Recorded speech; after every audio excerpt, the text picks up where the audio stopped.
welcome back to another hour with Crowder with me, your host, Crowder. Like, share, subscribe, and comment. And if you're already a subscriber, go ahead and ding the bell so that you can get all of my latest interviews every Tuesday. Today, we got a good-ass guest, Taurus Williams, part of the Got D.R.I.P clothing line. Yes. Got D.R.I.P Inc. That's the name of the brand. That's the name of the brand. How did you get started with that, Got D.R.I.P, the clothing line? Because whenever I came across your page, I was like, oh, these are some little nice, fun little shirts. What is that? But first I had ended up meeting you off of a group off in Facebook, which is the Revolving Mind Book Club. Right. Yeah, and we read a lot of good books off in there. Yes, we do. And then you was like, and I know I shot the text in there, hey, anybody got anything off in here that's black owned, I'm going to support it, go ahead and drop it. And you're like, yeah, I do. And then Got D.R.I.P, I went to your page, seen all your stuff, and I was like, And you have one of your shirts on that you did not get me, but whatever, we're going to get to that. But yeah, tell me a little bit about how you got into Got D.R.I.P, why you named it that, and what are you doing in the near future with that? First and foremost, my wife and I, we was just sitting around the house one day, just having fun or whatnot, how we do. And, we were just thinking. But before that, we heard Plies and other guys like Sauce Walker, they used the drip or whatnot. So we just decided to take that name and just apply it to clothing. So that's how that came about. The reason why we came up with Got D.R.I.P is basically for generational wealth. As black people in the black community and black neighborhoods, we never have anything of value to pass down to our children. The only thing we basically have are diabetes, AIDS, things of that nature to pass down. So my wife and I, we wanted to create something to help us pass down generational wealth to our children. Yeah. Another reason on top of us creating the Got D.R.I.P brand is for liberation purposes. And what I mean by liberation, I mean freedom from oppression, freedom from hunger, freedom from one-sided racism, freedom from disease. Clothing is another way of, it's a necessity. We all need clothing. Yeah. And we understood that by bringing in a brand with the meaning behind it, dope, real intellectual people, we could kind of show people or give people a message through clothing, kind of how like rappers give their message through their lyrics or artists through painting and things of that nature. So that's what we wanted to do. We wanted to bring something different to black people or to the black community and black neighborhood. How has it been getting it off the ground? Because I see on your Facebook and everything is you're always getting mad about people not supporting, and you're like, okay, well, I'm off you niggas. I ain't going to be supporting y'all if y'all ain't going to be supporting me. We need to support each other more. And that's actually one of the reasons that I had reached out, because I was like, he's absolutely right. We don't be supporting each other, but we always want somebody to support us. But then when it's somebody on the rise or just now getting into a field, then it's like, oh, no, they don't got enough followers or they don't got enough views or, oh, that shit's not popping because they only have this many people on their page. And that's why I reached out. So what were some of the struggles that you came across over there trying to get this off the ground? Because you just sold out. That's why he didn't give me a shirt, y'all. Right. I'm sorry about that. No, you good. I'm just fucking with you, bro. Yeah, but one of the hardest parts about starting is necessarily like getting the support that you need from your people. Of course you're gonna have the family members. Like I have sisters, I have brothers, I have cousins and stuff like that. They support. But as far as the rest of society, that's the most difficult part about the business, is just actually getting people to support. A lot of people don't support me or my wife because of how we think about certain things. Oh. So you'll get certain friends and family members who, just because we think outside the box, they don't want to support that, So that's one of the hardest parts about the business. Another part about the business is the marketing, the promotions, the designs and things of that nature. My wife, she does a very good job with the designs, but it's just the support from the other people. And yeah, I'm always getting upset about that, but we ultimately do end up selling out, you know. But for some reasons, you have people who, I'm a support, but they never support. You know, don't tell me you're going to support. If you're going to support, just support. And supporting is not always purchasing something. A like, comment, or share could go a long way. Yes. You know, because your Facebook friends are different from my Facebook friends. My wife's Facebook friends are different from both of our Facebook friends. So by us liking, commenting, and sharing could help other people see, you know, the brand. And if you like it, support it. If you don't, then keep moving. How did you come up with, what made you just be like the acronyms of DRIP? Go a little bit more into that, because I thought that when I seen Got Drip, I was just like, oh, okay, Got Drip, I get it, drip. You know, but then when I seen the ... in between the D, the R, the I, the P, I was like, oh, this stands for something. Mm-hmm. What does it stand for? Went into your page, oh, dope, real intelligent people. Right, intellectual. I'm sorry. No, that's cool. We basically came up with the acronym for DRIP simply because we were asking people before we even got started, like, what's your definition or what's your perception of DRIP? And we not the type of people who want anything negative attached or associated to our brand. So that was one of the reasons why we came up with the acronym for Got DRIP, or Dope Real Intellectual People, because people were coming up with negative connotations about the word drip. We asked people, I don't want to say it on live or whatnot. You good. I mean, you can cuss. People was just, you know, it doesn't really just sit well with a lot of people. So we felt as if the acronym, it would kind of bring like a positive aspect to the brand. So that's why we really created the acronym for the brand. Yeah, I thought it was really creative. I follow you a lot, especially off in the book club, especially the stuff that you say in the book club. And for the people that want to join that book club, is the Revolving Mind Book Club, where we read a lot of Black-owned book, right. Black-written, authored books. And what are some of the books that we read off in there? Because y'all got what is the one? This one right here. Niggas to Gods. If you're into like reading Black-owned books, this is a really good one to go out and go get. But me necessarily, I do not have this book. What are these books about, and what is the conversation around these books? First and foremost, what I like about the book is very thought-provoking. When you turn to, let's say, the first chapter of the book, you'll come to, it says, you are still a slave. And for people who don't have the right type of mindset, a lot of people are not going to be able to cope and understand with the title of this book. Because before I was at the level I am at consciously, it kind of threw me off. You know, it kind of drew me away from it. But I started to, you know, I just picked it up. I didn't want to be one of those type of people who judge a book by its cover. And when I actually started to open the book and read it, it was very thought-provoking for the simple fact that this is a book that people have to take accountability for their actions. You know what I mean? And when you read and get off into the book, especially like certain chapters in here. Like, what are one of those chapters? What's that you turn into? The first one is you are still a slave. You are still a slave. Okay, often that, what are some of the things often that in that chapter that you have picked up and be like, oh, okay, I agree with this, or I disagree with this? Or is there anything in there that you do disagree with? Because it seems like you agree with a lot that's in that book. A lot of it.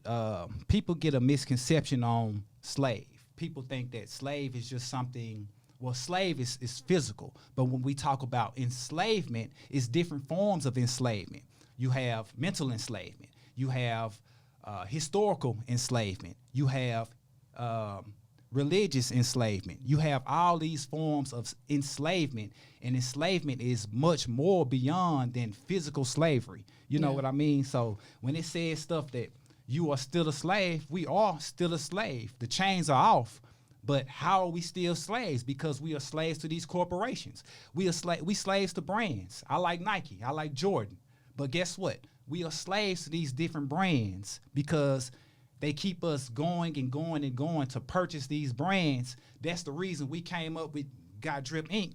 to keep people out of these brands who want to practice one-sided racism against people, not just black folks, but people in general. So, okay, so if you're trying to keep people out of enslavement to brands, but you have a clothing brand and you want people to purchase it, isn't that enslaving them also to your brand? not necessarily. Not necessarily. Okay. If you purchase Got D.R.I.P, you're not gonna get an impression that the people who produce Got D.R.I.P don't like you as a person, or don't like you because you are gay or Hispanic and things of that nature. When you purchase Got D.R.I.P from us, you're basically telling yourself psychologically that you are a dope, real, intellectual human being, no matter what your nationality is, no matter what your race is, no matter what your sexuality is. You are a dope, real, intellectual person. Can't nobody take that away from you. Everybody has D.R.I.P, but not everybody has it, if you know what I mean. A lot of people can say they real, but are you really real? What is the definition of being real? What's your definition of being My real? definition of being real, if you can be real with yourself, then you can be real with anybody else. Being real starts with self. How are you able to feed your children if you can't even feed yourself? How do you expect to be loyal to somebody else when you can't even be loyal to yourself? Everything starts with self. So when people wear our clothing, they're not just putting on our clothing because it's all about the money. No, they putting on our clothing because they feel as if they are a dope, real, intellectual person. Okay, so you're trying to take the money value out of clothing and you're just trying to take away from, because I'm trying to understand, because if you have a clothing brand and I know you just explained it, but you have a clothing brand and of course you want it to get to a status where it's big and people are rocking it and wearing it. But when it gets to that level of that status of, oh, I got D.R.I.P, like kind of like, oh, I got Nikes on, oh, I got Jordans on, then eventually it is going to turn into that space where people are like, okay, I got D.R.I.P, I got the latest Got D.R.I.P shirt, or I got the latest Got D.R.I.P socks. So it's eventually going to turn like that. How are you going to stop it from getting there to the point where people actually use your clothes for enslavement? That's a good question. Because it's eventually going to get there. Oh, my God.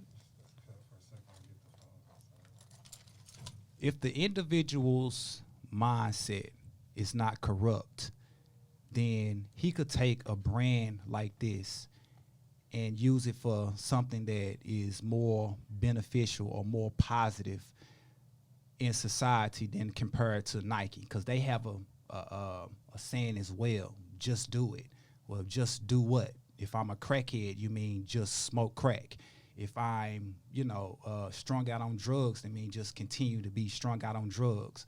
You know what I mean? So that separates anything negative from our brand compared to somebody else's brand. You have all these other brands, Supreme, Adidas, things of that nature. But what does it actually mean? Can you put this brand on and still feel as if you can respect yourself, you can respect your mother, you can respect your friends? Could you still put this brand on and represent something positive?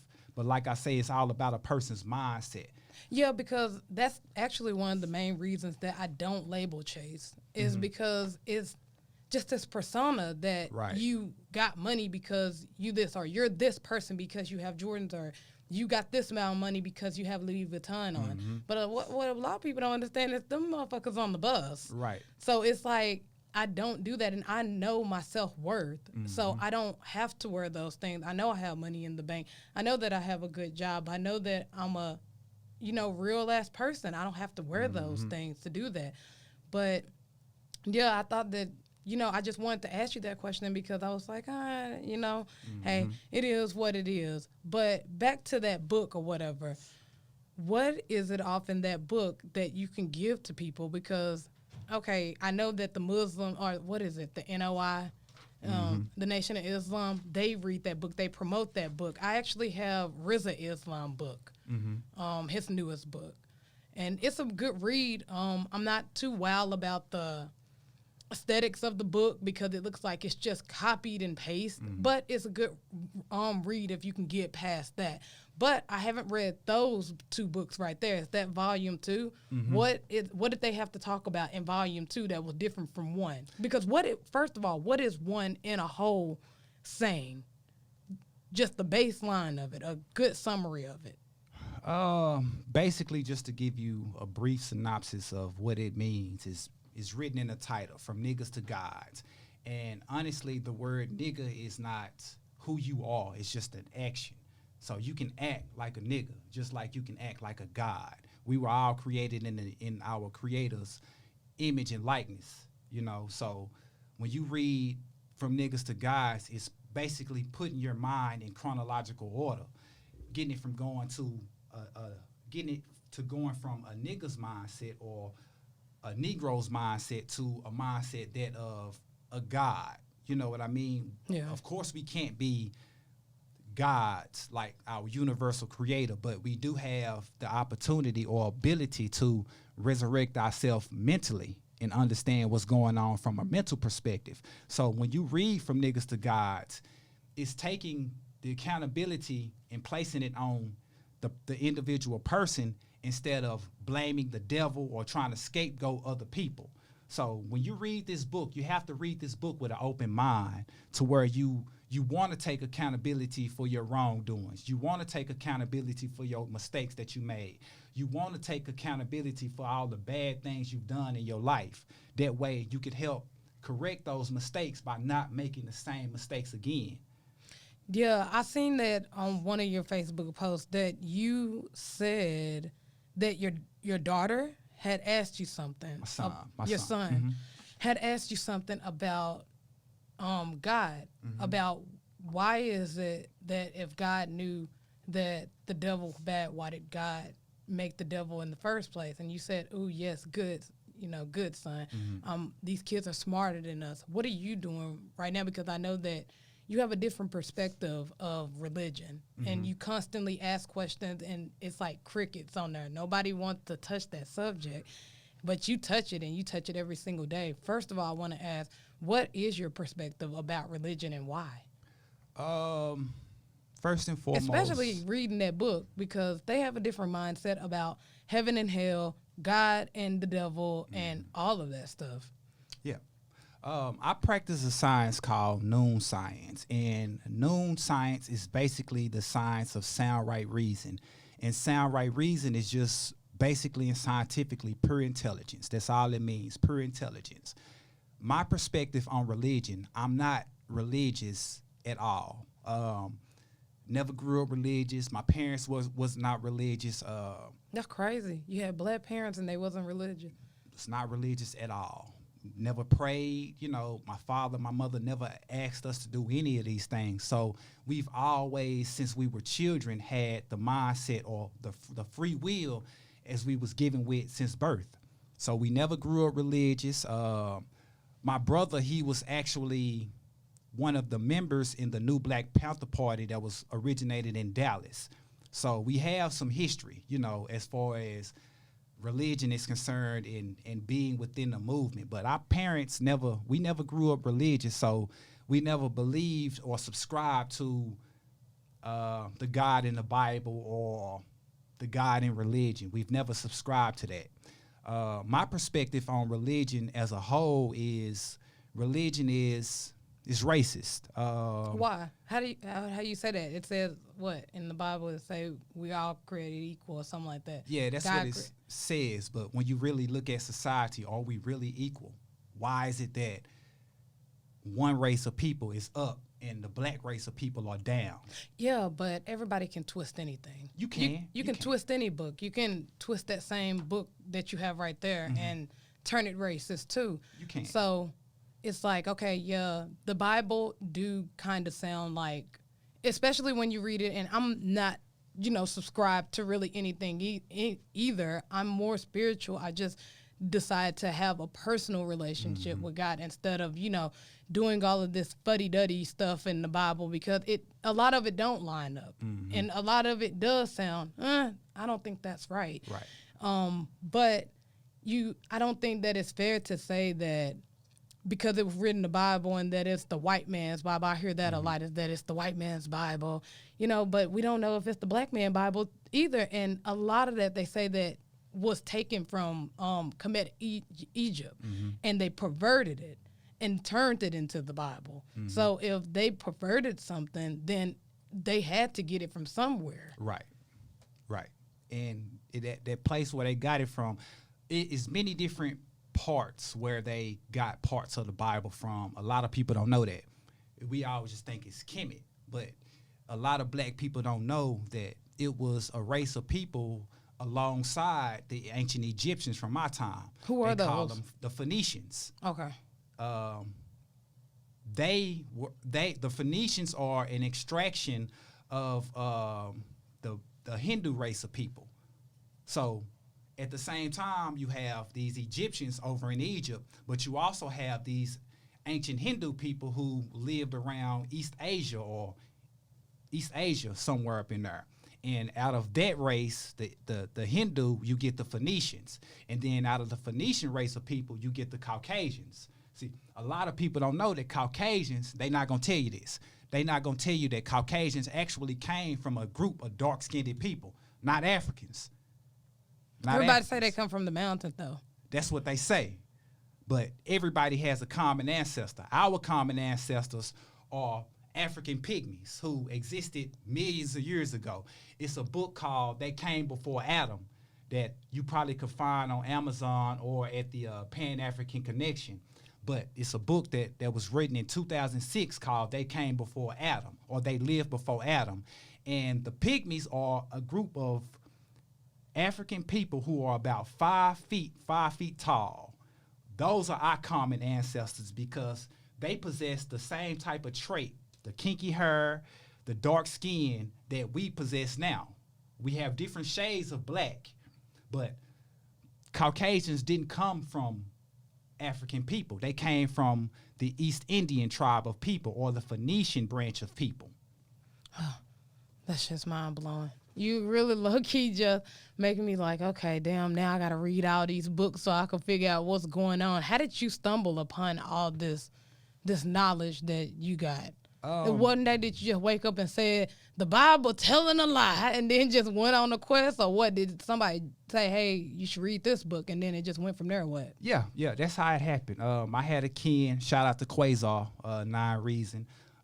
That's my cousin. He actually gave me some books called the Noon Science. And like I say, Noon Science is basically the science of sound right reason. And sound right reason is basically pure intelligence.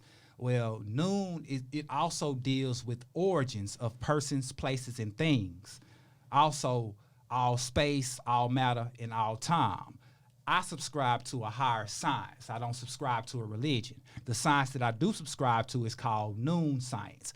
I have a little bit of information about Noon Science in my backpack, some Bible interpretations. And these Bible interpretations help me understand things a lot of people don't understand. Like as far as Adam and Eve, a lot of people don't know that Adam and Eve were a tribe of Hindu people. They were dark-skinned people with straight hair. If you existed or were born above the equator, your hair is not going to be kinky like ours. Your hair is going to be straighter, but you going to possess the melanin inside your body.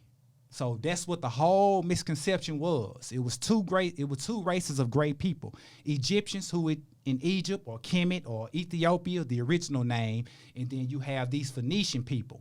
Well, when both of these sets of people intermix sexually, you get different races of people.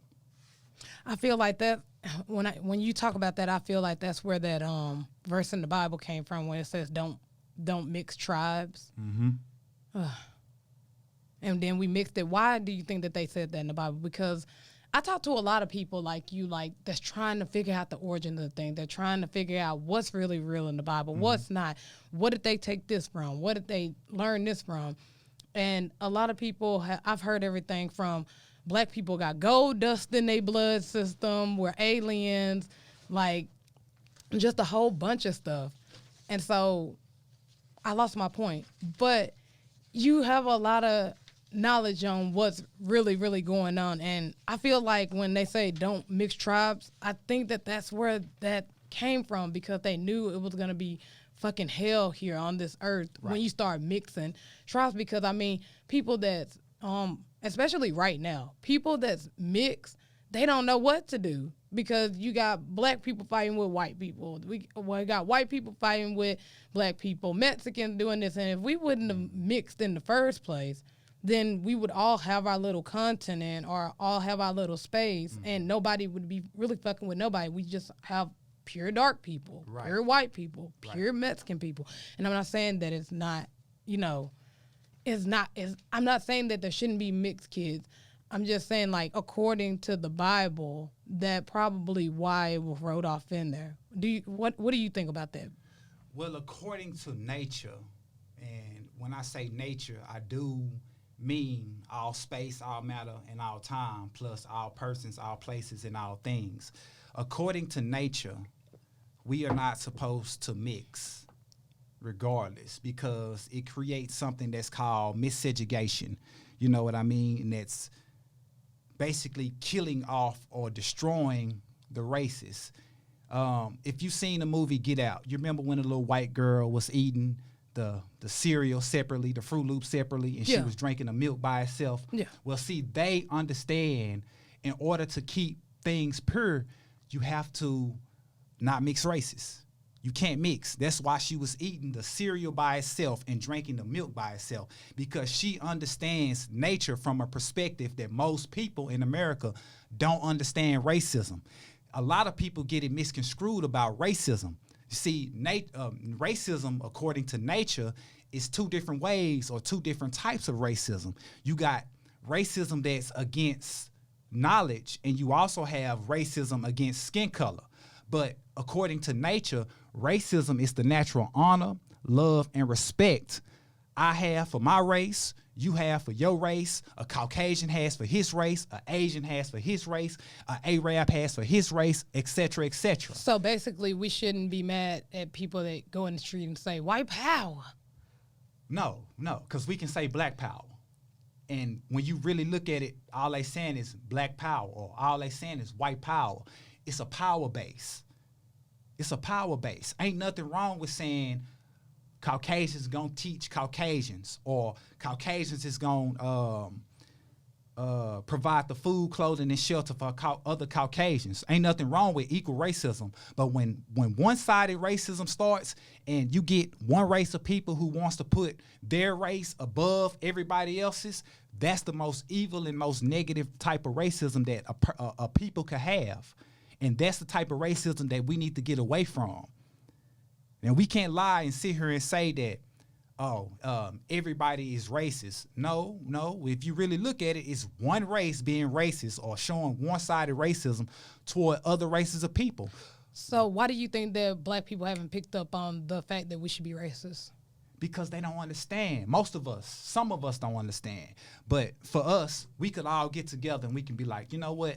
I don't want nobody else teaching my kids except for somebody who look like me. I don't want nobody else to provide the food, clothing, and shelter for nobody else except for me. Because when you have other races who control those entities, they start to control them from a higher perspective.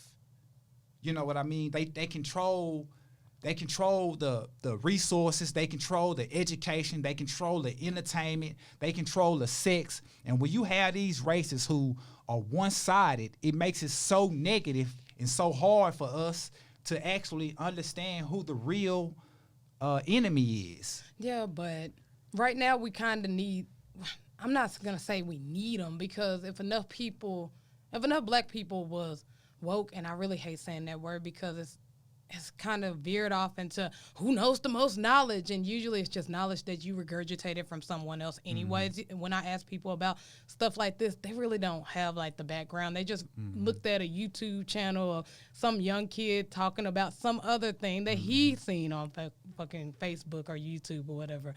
But I'm not going to say that we need white people, but there is some type of thing that we do need from them.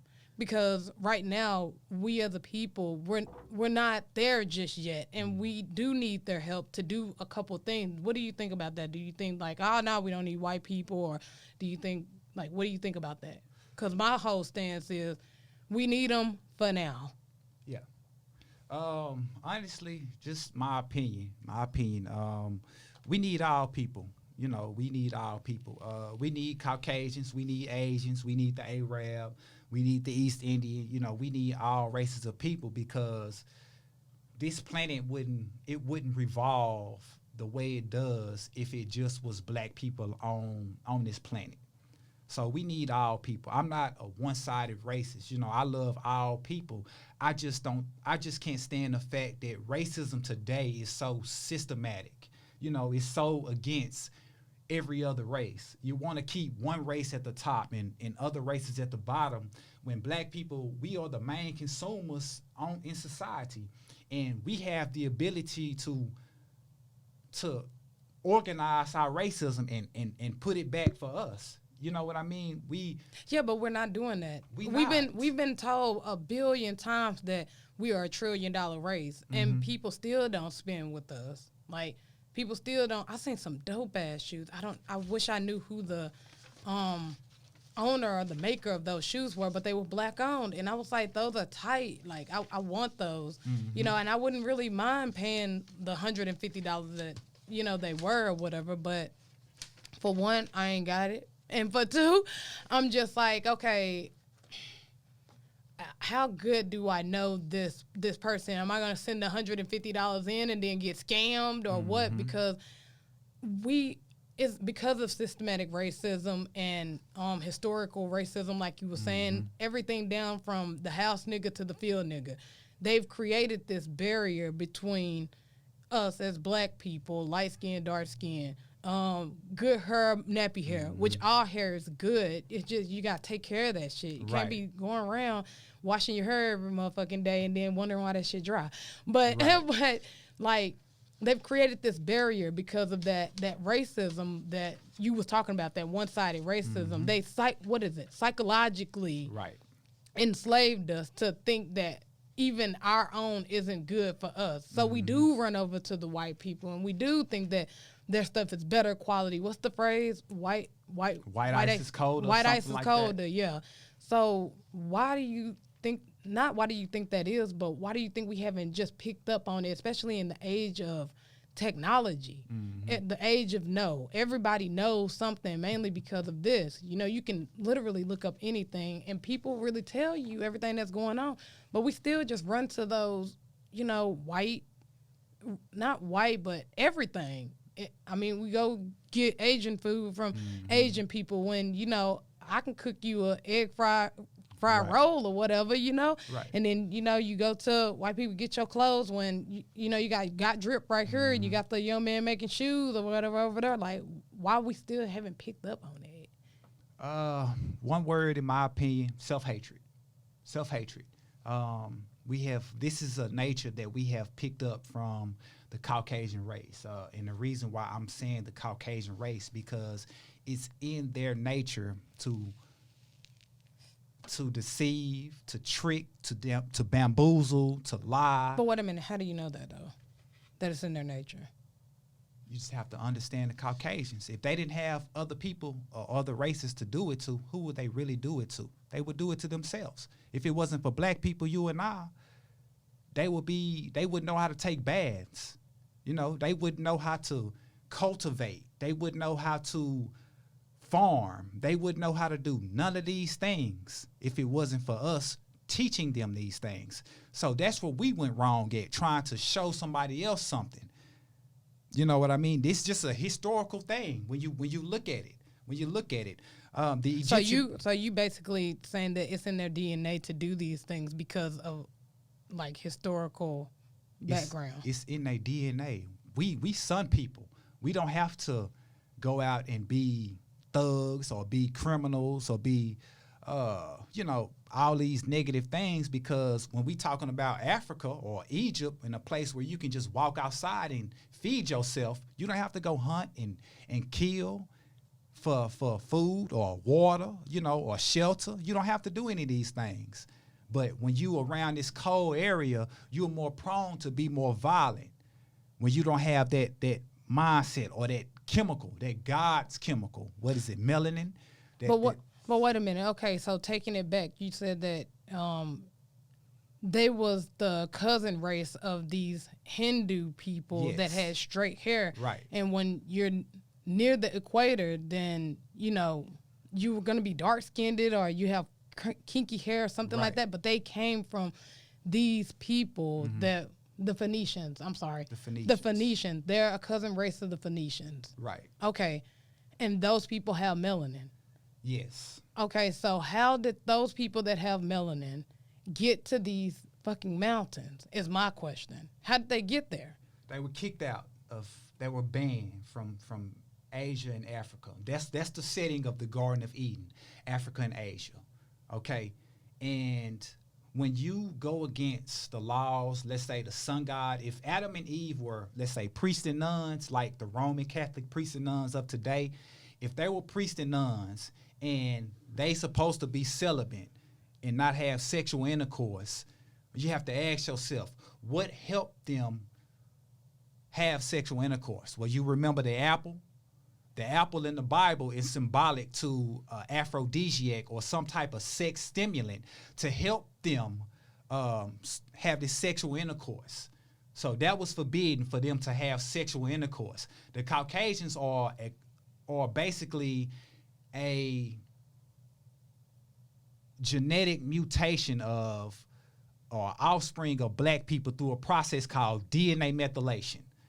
DNA methylation. And DNA methylation takes place inside the body from food, from things, from negative things that we're not supposed to consume. You know what I mean? Over a generation of time, called epigenetics. So they are offspring of black Hindu people. But once you consume these certain things, it changes the DNA structure. Okay, but my question is, if you said that it's in their DNA to do these things, but they're from a race of people that has melanin. Mm-hmm. So how could it be in their DNA to do that when they came from people that are melanated? Destruction of your DNA. Destruction of your DNA. If you start to consume negative things, let's say we drink liquor. Yeah. I smoke a little, I eat bad food. Well, if you understand it's cancerous diseases or cancerous things in those food, that could offset the DNA. So let me get this right. So because they're from this race of people, they got kicked out. Right.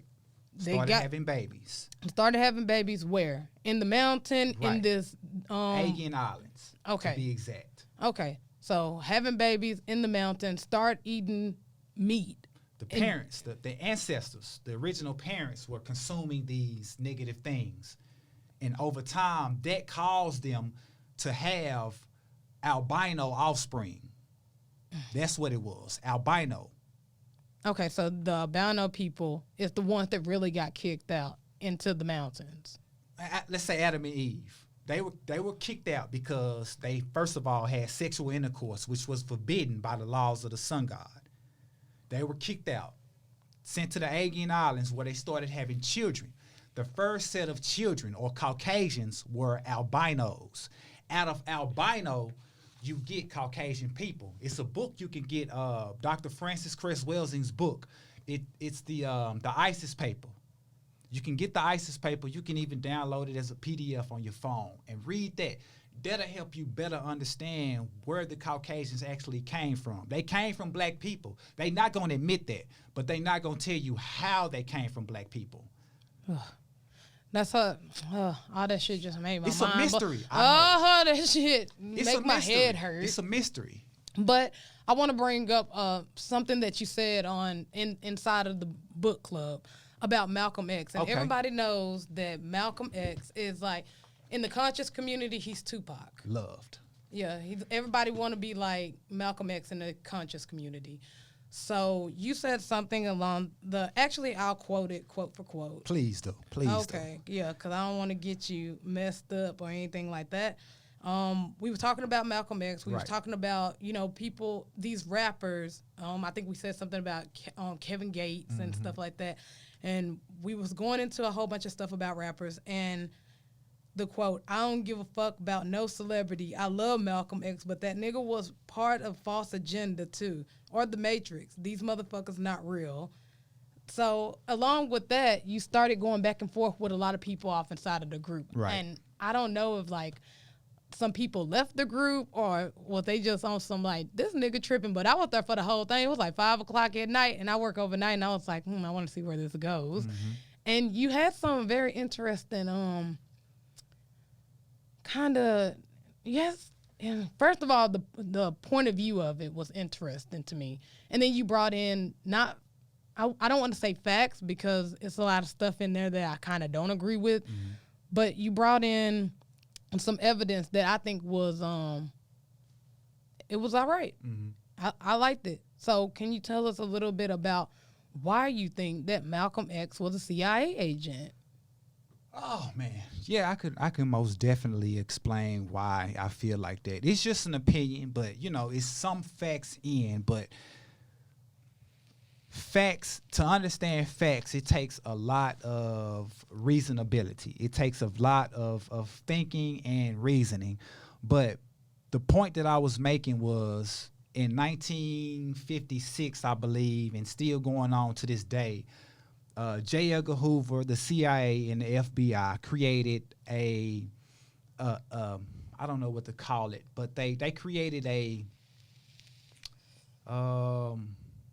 basically an agenda called Counterintelligence Program, or are you speaking of COINTELPRO? COINTELPRO, okay, right? COINTELPRO, and what they did with COINTELPRO was one of their agendas was to prevent the rise of a black messiah. Now, just ask yourself a question: if their agenda was to create the rise of a black messiah, why give people like the Black Panther Party, the NAACP, Malcolm X, Martin Luther King, and all these great black leaders that we had, why give them a platform? Why give your enemy your platform to talk shit about you or to talk noise about them on your platform? Why do that? If you my enemy, I'm not finna give you nothing or nobody to help you liberate yourself. Well, I think that it just kind of got too big and too out of their hand. I mean, you're talking about back in the day when, there was really no black empowerment. And so now you have this huge, large crowd of black people getting together, the NOI and the Black Panther, and they're making moves. And of course, if I'm a newscaster or someone that works for the news, this is a hot news story. So I don't think that they really gave them a platform per se. I think that it just got way too big, way too fast, out of their hands. And why not capitalize on it, especially the news people? And I don't know if the news people was in on that type of stuff back in the day. I know that there definitely are now, the censorship of things and propaganda movements and stuff like that. But I don't know if they were back in the day, but I think that that's just what happened with that. I don't think that they literally gave them a platform. I think it just got too big for them. They couldn't handle it. News people had to go ahead and cover it. You got 50,000 black people outside of a church with a man yelling on a microphone. Of course I'm going to go get that story. I agree. I would go get that story too. But at the same time, I would also be a little skeptical of who my enemy is. See, when you understand that certain organizations, certain black organizations was created by, let's say, the Illuminati. I'm going to just use that. Yeah, they were created by the Illuminati. If you get Myron Fagan's book or find it on YouTube, he talks about how the NAACP was created by an Illuminati member named Jacob Schiff, funded by the Rothschilds. You understand that the Nation of Islam was created by the same organization. And that's the facts that I'm looking at. You know what I mean? I understand that I was if I was the CIA or the FBI, I wouldn't give these Negroes nothing. You would have to create your own platform, your own TV shows, your own news stations and radio shows to talk about me. I'm not finna give you nothing to empower yourself, because that's how if I rule based off your ignorance. I'm gonna keep you as ignorant as possible. I'm not finna give you anything that's going to help you aid your liberation. I'm not finna give you no resources whatsoever. If I'm your enemy, that's the way I'm thinking. You know, but like I say, it's a possibility that they didn't do these things, but should nothing go unquestioned. You know, you shouldn't leave any room for anything not to be questioned. You should always question everything, regardless of who putting the information out there. Regardless of who putting it out there. Yeah, you say that I'm not gonna give nobody no platform or anything like that, and I get that. But why would they, if he was part of the CIA, why would they give that person a platform? Because you're saying that they're working for the CIA. He's working for the CIA. Why would they put that person on? Because even if you give him a platform or not, he's still making waves. He's still making noise. So even if you do kill him, that spirit and his teachings are still here to this day. I mean, I just said it in the beginning. Till this day, people still want to be like Malcolm X. So ultimately, you did the very opposite of what you was doing. And I think that they're a little bit smarter than that to put somebody out there, kill them, and then say, oh, well, killed your leader, because he's still around to this day. In spirit, I guess. I don't know. He is. Nobody's doing anything. Malcolm X did what he did in the 60s, and we still having some of those same problems to this day. We speak of liberation. The Nation of Islam, they didn't provide the necessary things what we need today, because we're still going, some of the same things are still happening to this day. We still are segregated. But Malcolm was speaking about segregation. You know, we still integrated. Dr. King was still talking about this American dream, that you have to really be asleep to believe in that dream. You know, these higher Caucasians, they not race mixing. You know, they're not giving black people anything that we need to help us liberate ourselves. George Washington and the British, they wasn't beating up on other people for education. They was fighting for liberation. But black people in America, we still doing what? We still not liberated. But we opted for education over liberation. Like I say, liberation is basically freedom from oppression, freedom from starvation, freedom from poverty. There's black people right now who are still impoverished. I stay in the hood. I stay in the Greens and Highland Hills. You know what I mean? I see the conditions that's in society. So what did these great leaders really do for us? Because we still in this mess. Nothing has changed. Okay, but you just did have a bunch of other kind of observations about the video footage that they had, his name, not his real name being on the birth certificate and stuff like that. Can you go over some of those? Yes. Because this was all done in this group. This was all a conversation in a group. Right. When you look at the photos of Malcolm X, it say the guy was shot 21 times. But the actual photos that we look at, it doesn't display him being shot 21 times. The lack of blood being around the body is a red flag. The hospital was right across the street. That's a red flag. If I'm your boy and I just got shot, are you gonna allow people to sit there and take pictures of me, you know, looking bad? You know, I wouldn't let nobody to take pictures of you if you had just been shot, you know, and you looking all bad. So to me, these are the red flags that I'm asking, but you have the big news stations like CBS, ABC, NBC, Fox News. Why are they not asking these questions? Why do we have to generate these questions now in 2020 when Malcolm X was shot in, 1967? Somewhere up in there. You know, why are we asking these questions now? Okay, well, the one about his name being on the birth certificate. Gotcha. Didn't he legally change his name. He did. So Malcolm X would be on his birth certificate Right. because that's his legal name at the time. He changed it from Malcolm Little. Right. So that would really kind of be void and null because that actually was his name at the time. Right. Correct. So that explains why it's on the death certificate. Correct. My only argument with the actual death certificate is how the death certificate was written out. If you passed away, they already have things to where it's like predated or whatnot. So only thing you have to do is just go in and add certain parts to the death certificate, like the name or whatnot. I'm not questioning whether or not the evidence that was presented was correct and exact. I'm just questioning what they telling us. You know, everything that they tell us, we know is not always 100% truth. You know, we get nothing but half truths when we speaking about the enemy, or when the enemy is giving us certain information. They only giving us a little bit of information at a time. And in order for us to really understand and really get a big picture or bigger picture, we have to go in and do the research and find the information ourselves and to generate our own opinion, like I have done, like plenty of other people have done as well.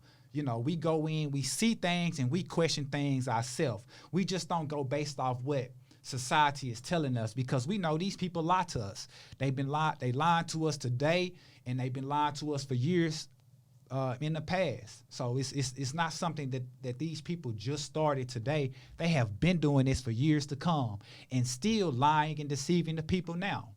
Yeah, but you can see where I'm coming at with the whole Malcolm X thing. Mm-hmm. Like a lot of things is kind of falling apart with that, right, with that argument of him being in the CIA, because, you know, a lot of the stuff that you brought up about the birth certificate, and the only thing that I do agree with you on is the lack of blood. Mm-hmm. That's a wet T-shirt contest right there. Mm-hmm. 22 times in the chest. Right. But I do understand that they did color alteration to that picture.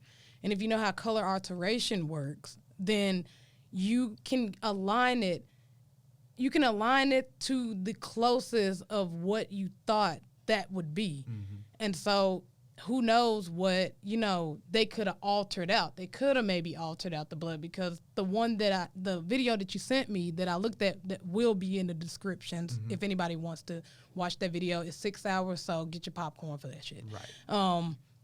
The video that you did send me, it did start making sense, and it did look very believable. But when I went and did my own research, then I understood how color alteration for older pictures work. Mm-hmm. I don't understand it in its entirety, but I understand that they picked the closest. Like if this whole picture right now was black and white, they would kind of, the common color for this table probably would be brown. Mm-hmm. The common color for all of us in this room, because it's a darker shade, he might be, you know, kind of a lighter color, and then they just assume that, oh, you know, me and you is darker, and they do the color alteration like that. So who's to say that they didn't alter that picture out to whatever? But I get what you're saying about it. My whole thing is, one of the people in the group said that I don't really care about him being part of the CIA because he's dead. And that's where I'm going with it a little bit, because I think that black people is just waiting around for Jesus or Messiah or whatever. And I think that we got to do both. We got to believe in something, and we got to put in some work. I just don't feel like just waiting around is going to be the good point of what we need to be doing. I agree. We've been waiting on Jesus for a long time now, and that's one of the parts about deception, is the fact that we're waiting around and we're basking in ignorance and not understanding that nobody is coming back to save us. If we are going to see any true justice in America or in the world, then that's something that we have to do for ourselves today. The time that we are living in is not the time of the Savior anymore. You know, that's a different time zone. That's about 6,000 years old. It's old and outdated. What black people today need is, I keep saying this word, we need mental liberation. And what I mean by mental liberation is mental separation from adverse forces. we need to understand who our enemy is, who is doing the oppressing, who is doing the suppressing. Because right now, today's time, black people or other races don't understand who the bigger enemy is. And we think it's each other, but it's not. We are not our enemy. We could be our own enemy, but as far as everything is concerned now, it's not. We living in the day of information, and it's so much information out here for people to resurrect their minds, but they're not using it. They're not doing the right things that needs to be done. Why? Because we still waiting on the Savior. We still sitting around waiting on the individual leader when black people, Hispanic people, Asian people, Arab people, no matter what your race or nationality is, you need to put that concentration towards something else.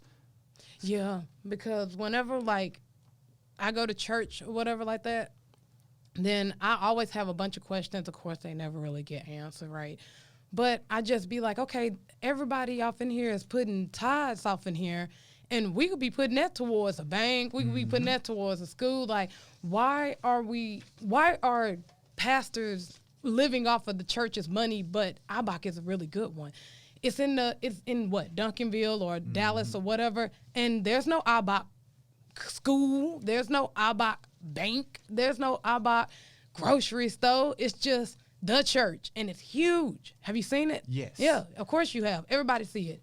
But yeah, I just think we just waiting on something or someone to save us, and we all need to get together and just save ourselves. That's pretty it. much. That's it.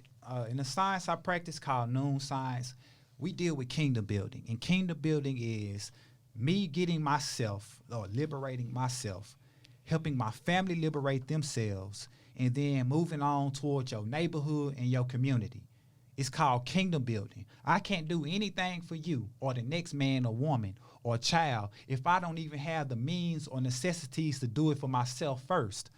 A lot of people get it misconstrued, or they'll look at it like, oh, you being selfish. No. How do you expect for me to feed my children if I can't even feed myself first?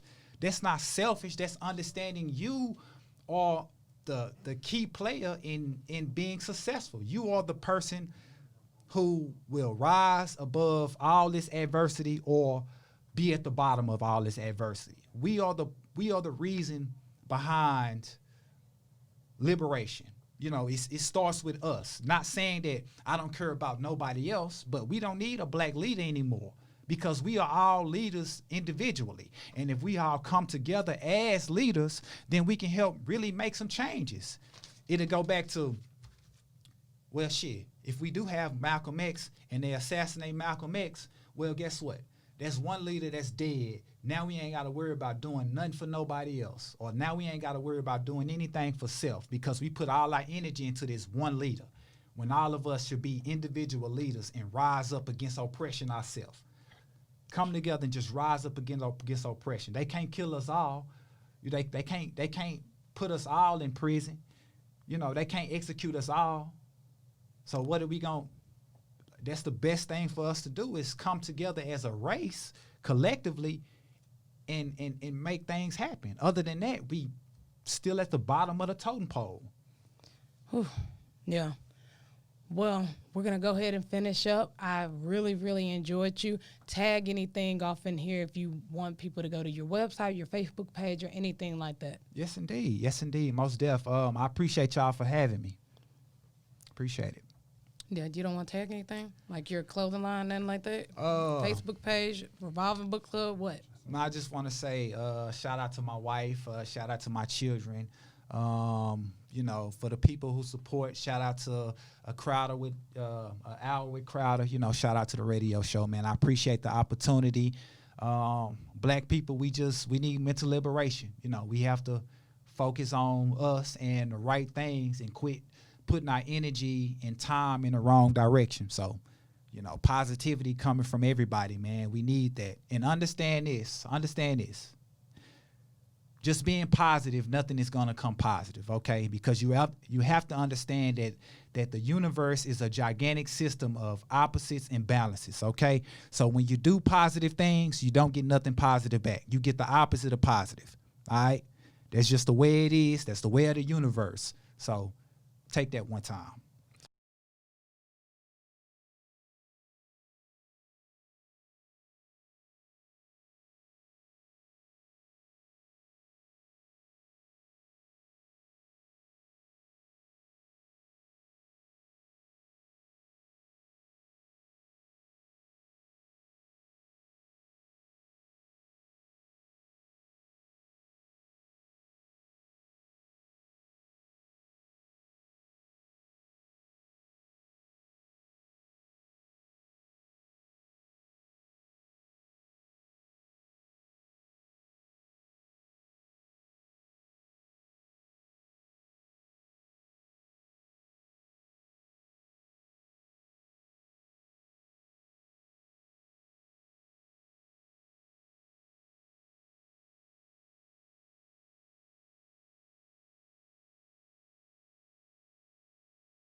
Okay, and that's Taurus Williams with Got D.R.I.P Inc. And we out.